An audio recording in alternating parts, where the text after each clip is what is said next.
On the federal government's response, again, the National Salaries, Income and Wages Commission was directed to expedite action on finalization of the new salary structure of members of the Nigerian police force.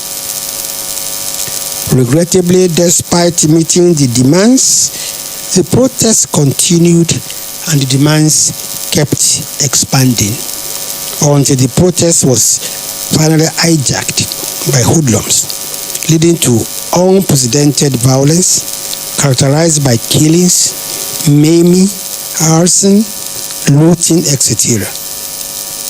For the records, 6 soldiers and 37 policemen were killed all over the country during this crisis. Also, 196 policemen were injured, 164 police vehicles were destroyed, and 134 police stations burnt down. Also, the violence left 57 civilians dead, 269 private corporate facilities burnt, looted, or vandalized, 243 government facilities burnt, vandalized, and 81 government warehouses looted. The violence was unprecedented in scale and scope, and the impact has been damaging to the economy. I want to talk about the economy generally. Nigeria recorded positive economic development in 2020, but this seemed to have been overshadowed by the country's economic recession. As you are all aware, Nigeria officially entered recession at the end of the third quarter of 2020, after the country's gross domestic product (GDP) declined for the second consecutive quarter in 2020, quarter 3. That is in line with the traditional definition of recession. The main reason for this is the COVID-19 pandemic. Nigeria is, however, not alone. Dozens of countries, including economic giants like the USA, UK, and Canada, have also entered recession, of course, due to the global pandemic.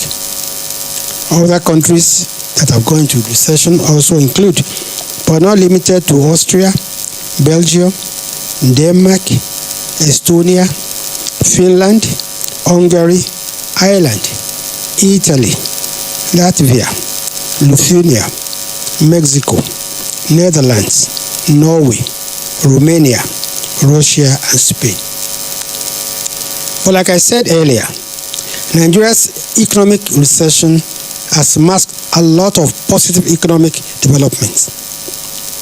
According to the National Bureau of Statistics, the decline of -3.62% in quarter 3 is much smaller than the -6.1% recorded in quarter 2 of 2020. The economic conditions are actually improving, with 17 activities recording positive regrowth in the third quarter compared to 13 in quarter 2. Also, 36 out of 46 economic activities did better in the third quarter of 2020 than in the second quarter of the same year. The -3.62 contraction recorded in the third quarter of 2020 was better than the -6.01% earlier forecast by the National Bureau of Statistics and outperformed several domestic and international forecasts. Please note that before COVID-19, the Nigerian economy had been experiencing sustained growth, which was improving every quarter until the second quarter of 2020, when the impact of COVID-19 started to be felt. Just as the year 2020 was rounding off, the Nigerian Stock Exchange, NSE, was named the best performing stock market among the 93 equity indexes being tracked by Bloomberg across the world. The all share index, which opened at 38,800,801, moved up to 310. Sorry, I take that again. The all share index, which opened at 38,801, moved up to 310.16 points to close at 39,110,017, crossing the 39,000 mark, while the market capitalization rose by 167 billion to close at 20.446 trillion naira. Returns are currently at 45.7%, the best annual returns since 2013. The oil sector was largely responsible for the slowdown in economic activity in the third quarter of 2020, as it recorded a sharp contraction of -13.8% in the third quarter of 2020 year on year, the largest decline in that sector in 14 quarters. The reason is not far-fetched. The slowdown in global economic growth and oil demand due to COVID-19 pandemic, as well as Nigeria's obligation to meet the OPEC cuts, were principally responsible for the slowdown in the performance of the oil sector. Though the non-oil sector also contracted in the third quarter of 2020, the decline in the sector by -2.51% year-on-year in the third quarter of 2020 was significantly better when compared to the contraction of -6.05% year-on-year recorded in the second quarter of 2020. Overall, there's good news. The latest recession in Nigeria will be short-lived, and Nigeria will return to positive growth very soon, unlike the 2016 recession, which lasted 5 quarters. This is because of several complementary fiscal, real sector, and monetary interventions proactively introduced by the government to forestall a far worse decline of the economy and alleviate the negative consequences. I will now talk on security. Gentlemen, let me say straight away that Nigeria is fending off attacks on many fronts, not just from terrorists and bandits, but also from some human rights organizations and the International Criminal Court, ICC. We seem to have colluded to compound the challenges facing the country in the area of security. While our security agencies continue to battle these bandits and terrorists, the ICC and some international human rights organizations, especially the Amnesty International, have constituted themselves to another fighting force against Nigeria, constantly harassing our security forces and threatening them with investigation and possible prosecution over alleged crimes against humanity and war crimes. Unfortunately, a section of the local media has been parroting these organizations without weighing the impact of their constant threats on the security of the nation or even the validity of these allegations.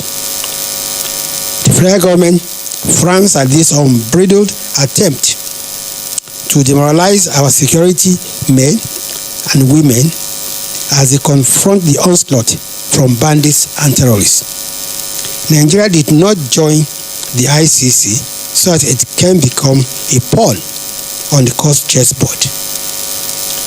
It beggars belief to see that a nation that is fighting an existential war against bandits and terrorists is constantly being held down by an international body which it really joined.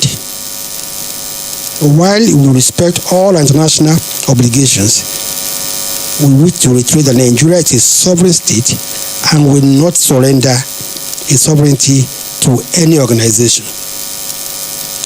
ICC, Amnesty International, and their cohorts should desist from threatening our troops and putting the security of our country in jeopardy.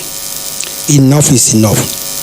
It is sad that these organizations mostly rely on fake news and disinformation to reach their conclusions, as witnessed during the NSAS protest, when the CNN and otherwise respected global news network went to town with fake news of a massacre. As it turned out, it was a massacre without bodies. As you are aware, we called CNN out and also petitioned the network.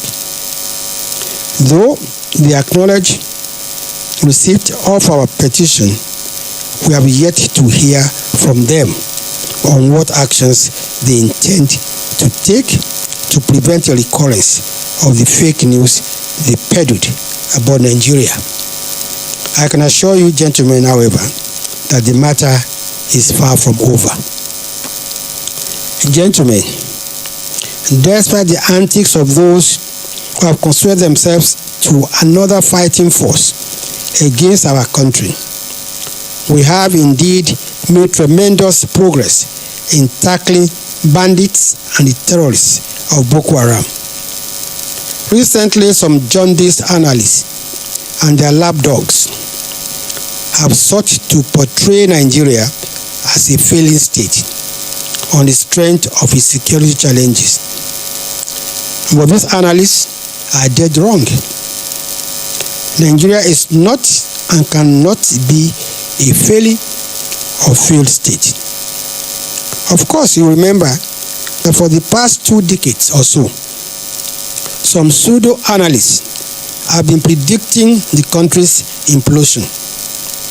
That has not happened, and it will not happen, and it will not happen. Hence, they have found a new tagline: failing or failed state. It is all a ruse aimed at depicting Nigeria as being in a constant state of anarchy, just so they can achieve their nefarious objectives for the country. If Nigeria was not a failing state, when a large slice of its territory, equivalent to the size of Belgium, was under the occupation of Boko Haram, which collected taxes, installed and deposed emirs, is it now that no territory is under the terrorists that Nigeria will be a failing state? If Nigeria was not a failed state, when bombs were raining on towns and cities in Kano, Kaduna, Jos, Maiduguri, Abuja, and other states, is it now that such bombings have stopped that Nigeria will be described as a failing state? If Nigeria was not a failing state in those years, that Christians and Muslims worshippers had to be screened to even enter their place of worship, is it now that the siege on places of worship has ceased that Nigeria will be described as a failing state? It is sad that we have forgotten where we were in terms of the state of insecurity just a few years back. Let me mention some instances that will put things in a better perspective. Thanks to our security agencies, we have just celebrated another Christmas and New Year without a rain of bombs. Few would remember that in 2010, 2011, and 2012, Christmas Eve or Christmas Day attacks left hundreds dead or injured. What about the attack on the United Nations complex in Abuja in August 2011? The bombings of media houses in Abuja and Kaduna in April 2012. And the killing of about 40 students in Mobi, Adamawa State in October 2012. Have we forgotten that over 80 towns and villages were attacked and razed with casualties by Boko Haram in Borno State alone in 2012? Have we forgotten the constant attacks on military and security formations like Giwa Barracks, Maiduguri, Muhammad Kulu Barracks, Bama, Mongunu Barracks, Mongunu, Air Force Base, Maiduguri, New Prison, Maiduguri, and numerous police stations? The fact that these attacks and bombings have stopped is a testimony to the progress we have made in tackling terrorism, which, by the way, is not like conventional warfare. The stoppage of the attacks didn't happen by accident. It is therefore mischievous for anyone to discountenance the progress we've made in tackling insecurity, in building and upgrading infrastructure, and in diversifying the economy, among others. The federal government rejects this secularization of Nigeria as a failing state, which is a combination of the wishful thinking of naysayers and the evil machinations of those who don't wish Nigeria well. Gentlemen, the federal government has sustained the fight against terrorists, bandits, kidnappers, and other criminal elements across the country, especially in the north, east, and the northwest regions. The recent swift response and rescue of the 344 kidnapped Kankara schoolboys in Katsina State from bandits attests to this. The President has continued to provide all the necessary platforms on land, air, and sea to support the fight against criminals and terrorists in the country. Amid the challenges of insecurity, which the administration is tackling headlong, Nigeria has continued to make steady progress in many areas, including infrastructural development, agriculture, and power.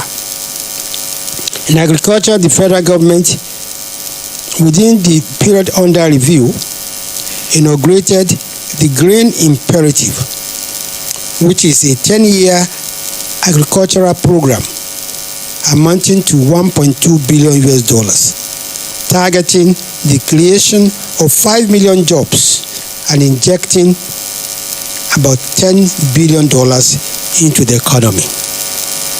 The Green Imperative is a Nigeria-Brazil bilateral agriculture development that will be implemented over a period of 5 to 10 years, and the funding will come from the Development Bank of Brazil and the Dutch Bank.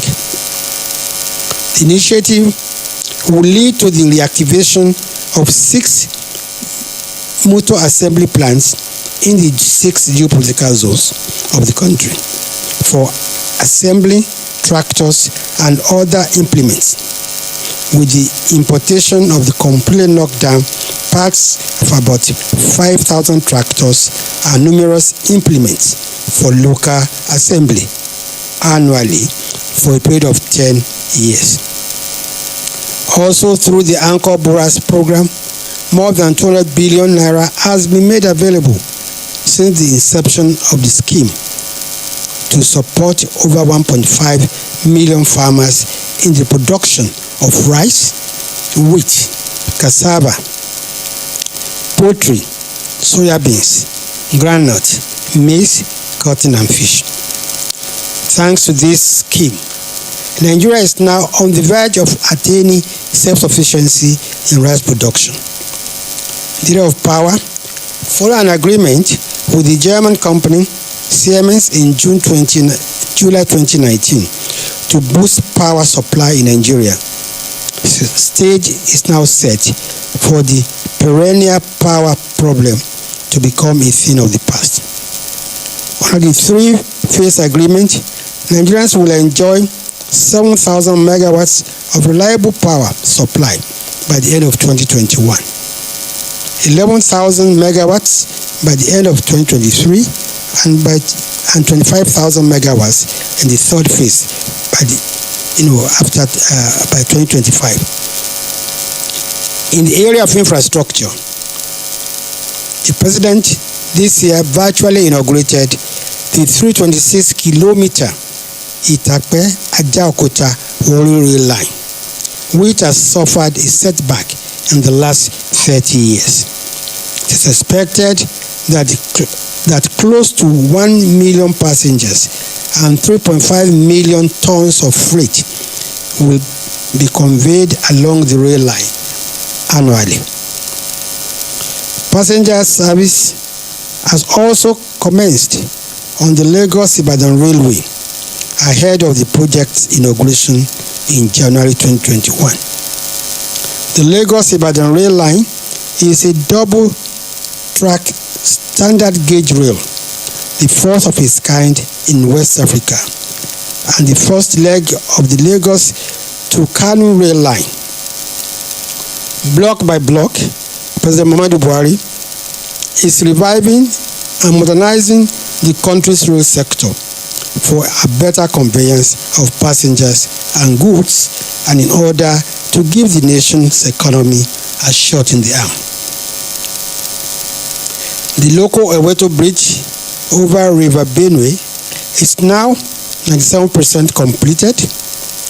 The 1.8-kilometer bridge links the northern and southern parts of the country across the River Benue, achieving a drastic cut in travel time.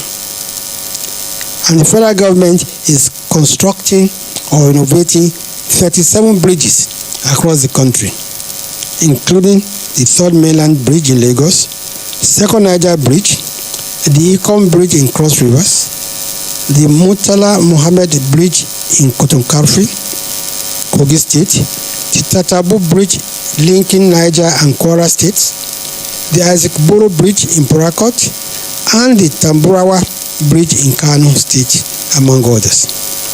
The federal government also completed and inaugurated the Akano Ibiam International Airport in Enugu for scheduled flights. The rehabilitation of the runway and other associated work were executed in line with the ICAO standards.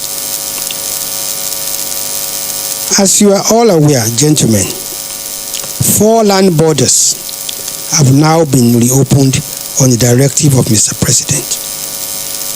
The borders are those in Seme, Ilela, Megatari, and Mfu.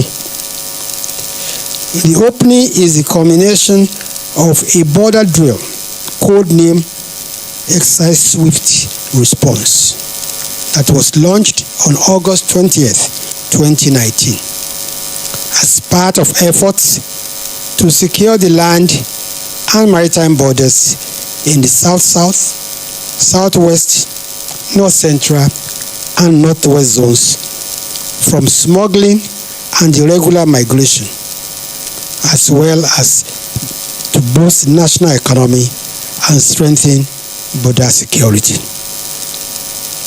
The exercise is being coordinated by the Office of the National Security Advisor and comprises the Nigerian Customs Service, the Nigerian Immigration Service, the Armed Forces of Nigeria, as well as the Nigerian Police Force and other security and intelligence agencies. I can report to you, gentlemen, that over a year into the exercise, it is a huge success, having saved resources and enhanced national security.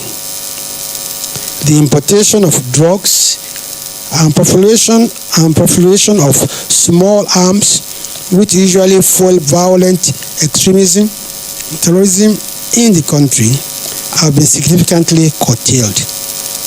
For instance, 95% of illicit drugs and weapons that are being used for acts of terrorism and kidnapping in the country comes in through our porous borders. However, since the border drill started, this importation has been drastically reduced. The agricultural sector has also received a boost from the drill, with rice production now nearing the level of self-sufficiency for the country and poultry production at a high level. As of 17th December 2020, 1,375 irregular migrants have been arrested, while seizures so far include 157,511 50-kilogram bags of parboiled foreign rice, 10,447 bags of NPK fertilizer used for making explosives, and 18,630 jerrycans of vegetable oils. The total monetary value of the seized items is about 12,362,574,090 naira. I commend our security operatives for displaying a high level of professionalism and unflinching commitment to this national assignment. Gentlemen, I want to conclude by saying that the year 2020 has been a challenging year. Undoubtedly, one of the most challenging years for the country. A global pandemic that triggered an economic recession, a heightened security challenge, and an unnecessary violence that stemmed from what started as a peaceful protest are just some of the challenges we face in 2020.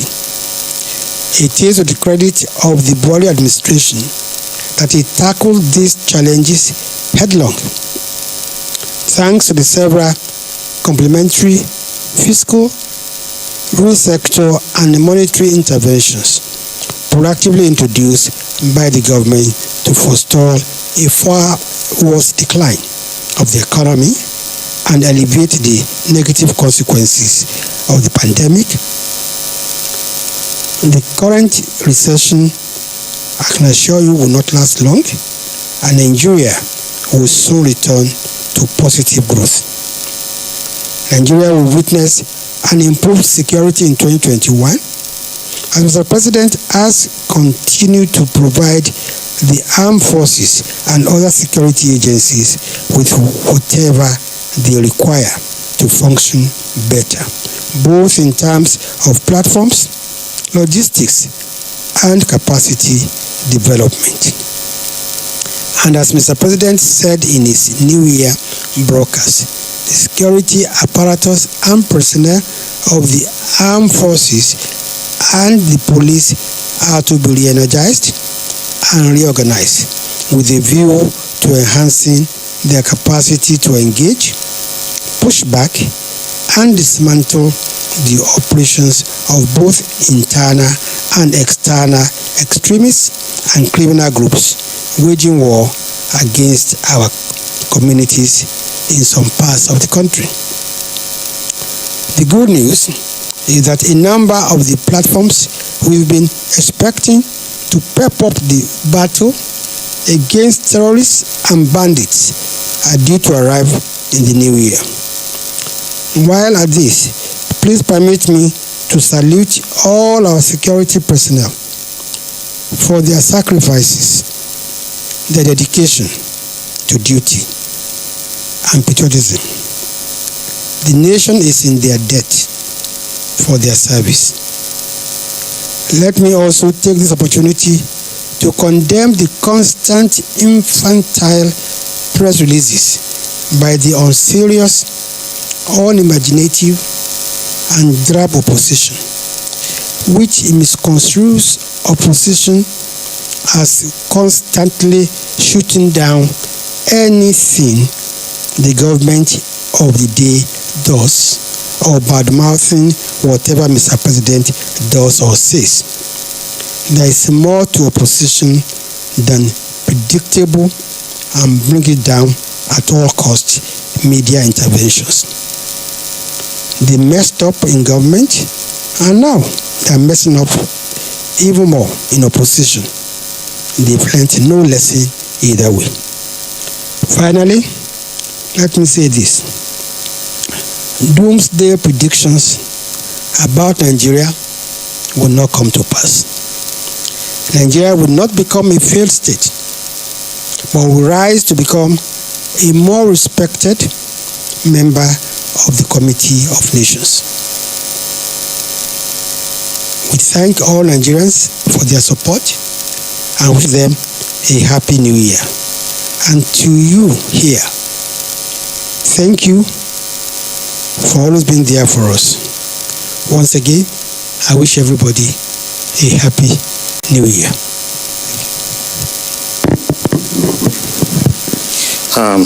Thank you, Honorable Minister, for the elaborate presentation of the scorecard of the federal government in the year 2020.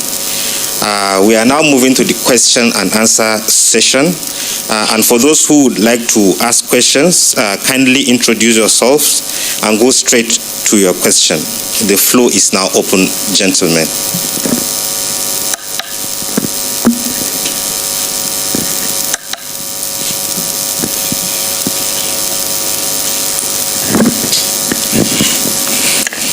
Thank you very much.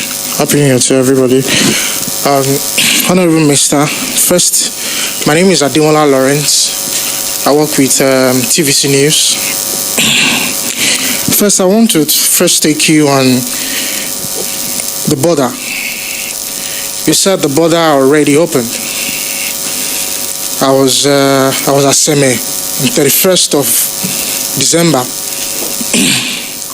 One of my colleagues was also at Idiroko on the same 31st of December. And I had to chat some of the people at Seme, the agents, and of course, customs and all of them. And what I've noticed, the report I came back with was the fact that it looks as if it was open on paper, but business were not coming in. Trucks were not allowed to enter. I had to speak to people. The same thing my colleague did in Idiroko. So I want to know, first, is it on paper? Because business activities are not coming in from both Seme and Idiroko. That's the first question. And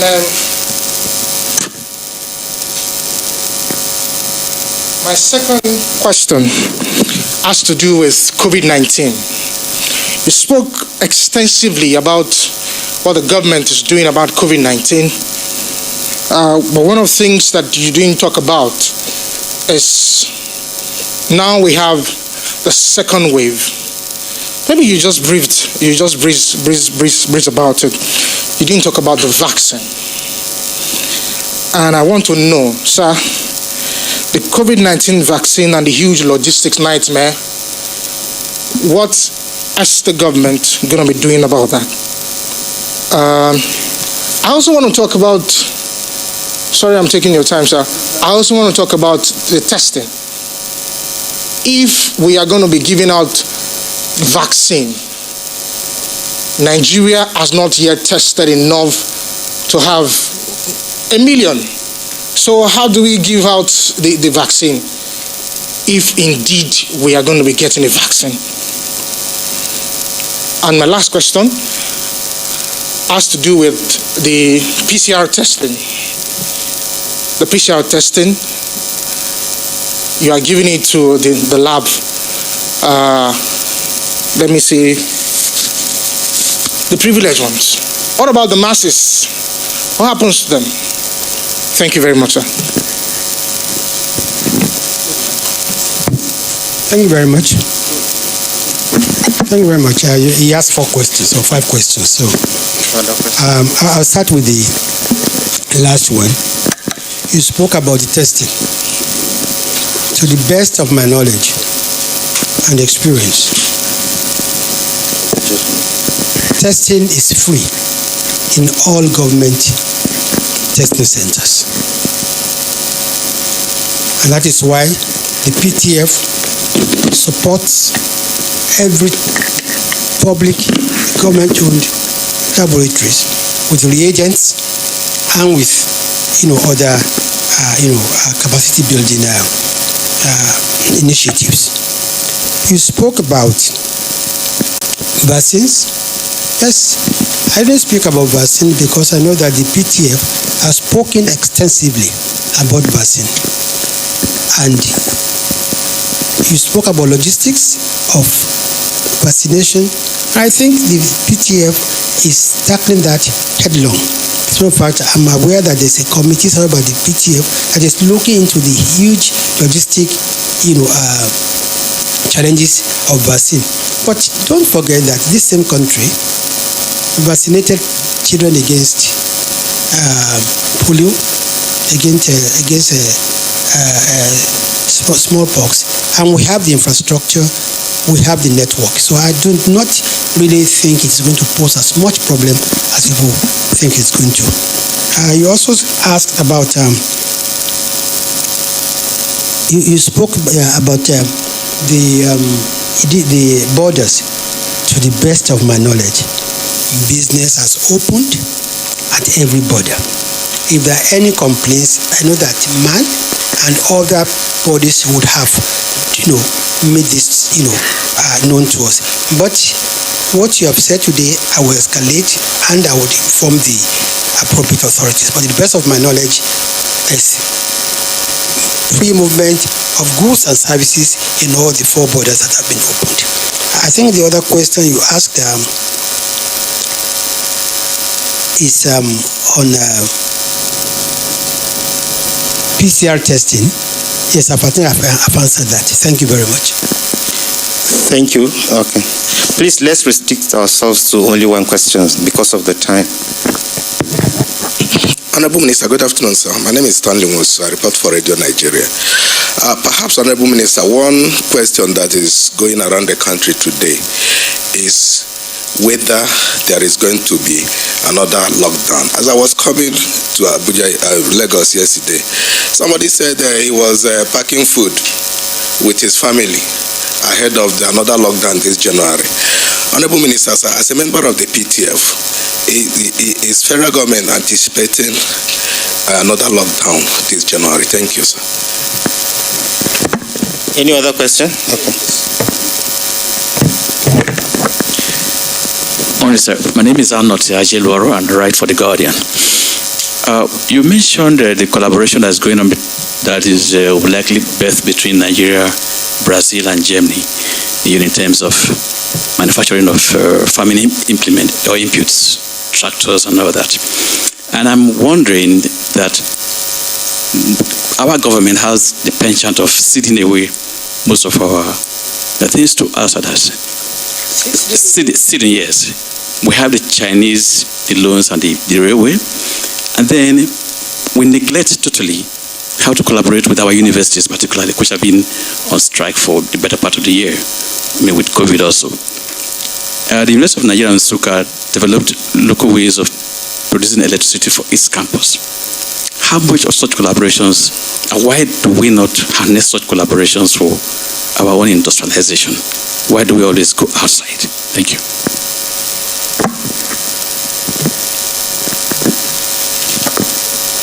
Good morning, Honorable Minister.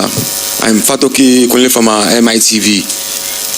Just like my former colleague have said, some Nigerians are contemplating that the federal government may impose another lockdown. My worry is, should another lockdown be imposed? Wouldn't it be devastating considering the recession and the inflation already in place?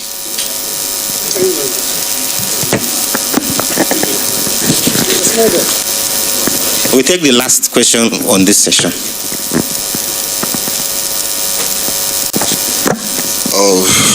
Good afternoon, everyone. My name is Yusuf Adeoye. I write for Timeline Nigeria. This has to do with power. I want you, sir, to please be more explicit about the impact of Siemens on our power sector, and as well as the link between how is Siemens going to be working together with the Genco Siemens, and we also heard that the license of the discos also will expire this year. Can you throw more light on this, sir?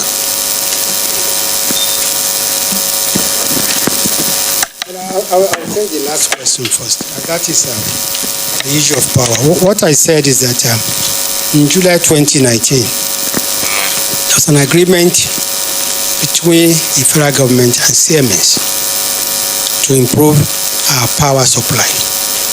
As you know, there are three major arms of power. There is generation, there is distribution, there is transmission. Of the three, only one today is in the full control of government. That's transmission. The agreement between Siemens and Nigeria would make it possible that when power is generated, it is transmitted and it gets to every house.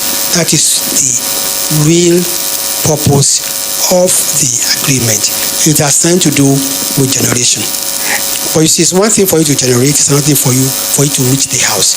A lot of power is lost between generation and the destination. So that Siemens agreement is to ensure that by the end of this year, at least 7,000 of the installed capacity of about 12,000 megawatts that we have will reach our houses. By 2023, 11,000, and then the last phase, 25,000 megawatts. On the issue of lockdown, I don't think there's anywhere where the federal government has said it is going to have a second lockdown. No.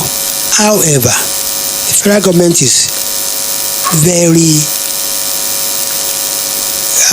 unhappy that Nigerians are not adhering to the basic COVID-19 protocols of wearing face masks, of social distancing, of washing our hands, of ensuring that we do not, gather in large numbers. And that if we do not do this, the surge will continue.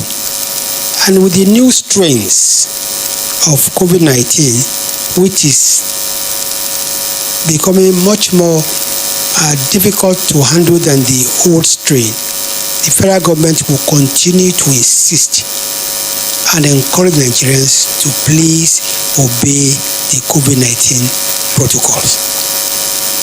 The federal government is aware of the economic and social implications of a second lockdown. But I think you want to call on Nigerians to help us, help themselves, help the economy, and help their loved ones by adhering strictly to the COVID-19 protocol. Now, there's the question about the cooperation between the federal government and the Brazilian government. I think this is not the first time this has been mentioned. I know that I also had a press briefing with the Minister of Agriculture, a joint press briefing, when this particular project was approved by FEC.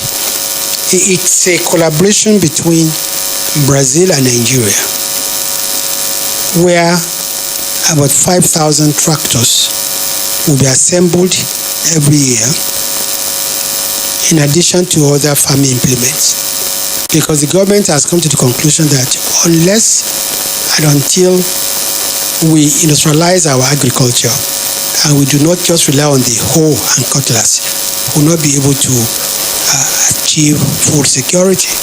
So this is an arrangement between the Brazilian Development Bank, Dutch Bank, and the federal government, whereby completely knock down parts of tractors and other implements be brought in, and then it will also give us the opportunity of reviving some of our moribund motor assembly plants where they'll be coupled.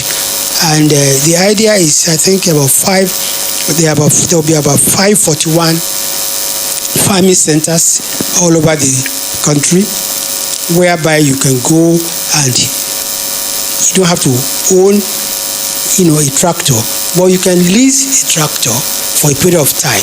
It's a very comprehensive arrangement which we believe is going to change the face of agriculture in Nigeria. It is not correct to say that federal government does not cooperate or collaborate with Nigerian inventors. That's not correct.